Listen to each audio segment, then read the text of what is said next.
wax ci Macky Sall dañuy sentir que ne dafa am haine bu ñu am ci moom lan moo ko mën a expliquer. chef de gang. Voilà des termes durs violents yu ñuy adressé un ancien chef d'État. Macky Sall xëy na voilà du il n'est pas innocent. c'est pas un malfrat.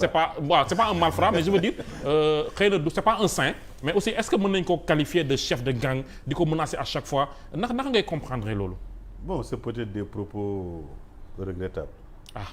Mais moi, tant que ça ne vient pas du président Bassirou Diomaye ou du Premier ministre Ousmane Sonko.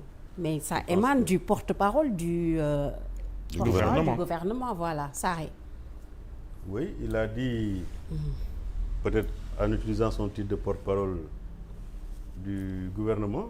Mais c'est le gouvernement du Sénégal. Ça engage le gouvernement. Voilà. Oui, il demeure. Non, il y a des choses que les gens disent qui n'engagent pas le gouvernement forcément. Même si le porte-parole du gouvernement parle. Hein? Il parle à tous les Sénégalais. Oui, mais ça, je veux dire, il demeure aussi un militant de PASTEF. Ouais. Okay. Souvent avec ce régime loolu la leen di reprocher confusion de rôle dafay am souvent même Ousmane Sonko yàgg nañ ko reprocher yu mel noonu taxaw di wax ak ses militants mais en disant des choses yoo xam ne ça fonctionne le Premier ministre moo ko may yooyu information. C'est un problème. Oui, mais c'est que souvent on le sort du cadre dans lequel il évolue à ce moment-là.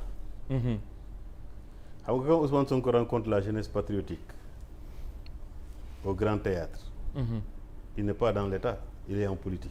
Oui. Effectivement. Mais il a parlé d'un dossier sur sa table, un dossier judiciaire. Il est chef de parti. D'accord. Si les Sénégalais l'ont entendu, c'est parce que vous avez fait du direct. C'était pas censé sortir de ce cadre. Oui. Loolu nga bëgg a wax. Oui, vous avez fait du direct. Vous comprenez? Mais quand Ousmane Sonko est sur son bureau, il sort un papier. Je dis c'est le Premier ministre qui parle là.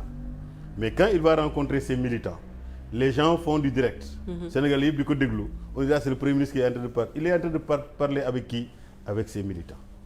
Pour moi, il faut le remettre dans le contexte. En revenant sur ma question Macky Sall tey jii yow ban responsabilité nga koy jox fan nga jàpp degré de culpabilité am entre guillemets parce que jugé guñ ko par rapport à tout ce qu'on dit dañ ko war a delloo si El Malick Ndiaye qui parle de nu ñu ko tuddee sax mooy seen loolu ak Maroc nit ñi di jubilé naan Macky Sall moo tax ñuy wax le premier Ousmane Sonko qui salit sa gestion di tudd ñu nekk Birame comment ça s'appelle Ndiack Sarré dernièrement aussi mais yow bëggoon naa am un peu sa avis sur tout ce qu'on dit sur Macky Sall en ce moment ak le régime précédent peut-être.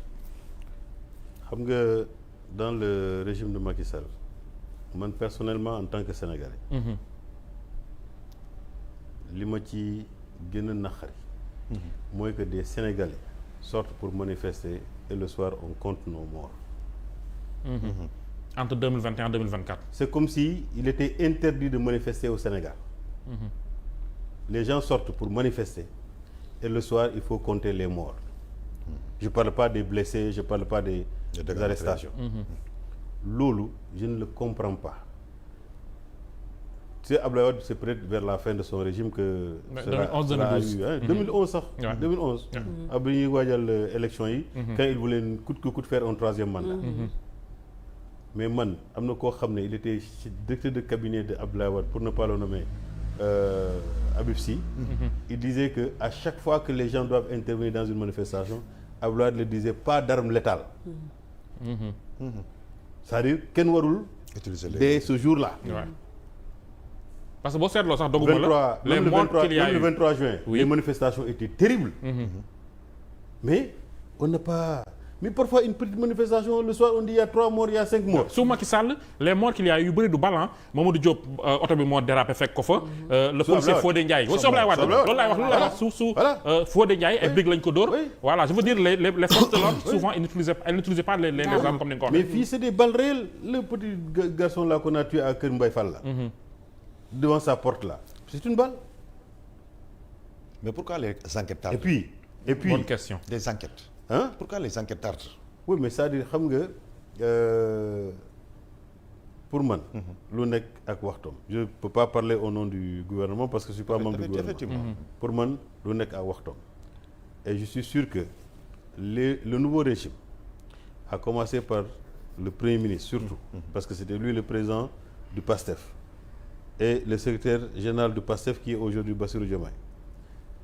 Gis nga ñu dee yëpp. Pour la plupart c'est des militants de PASTEF.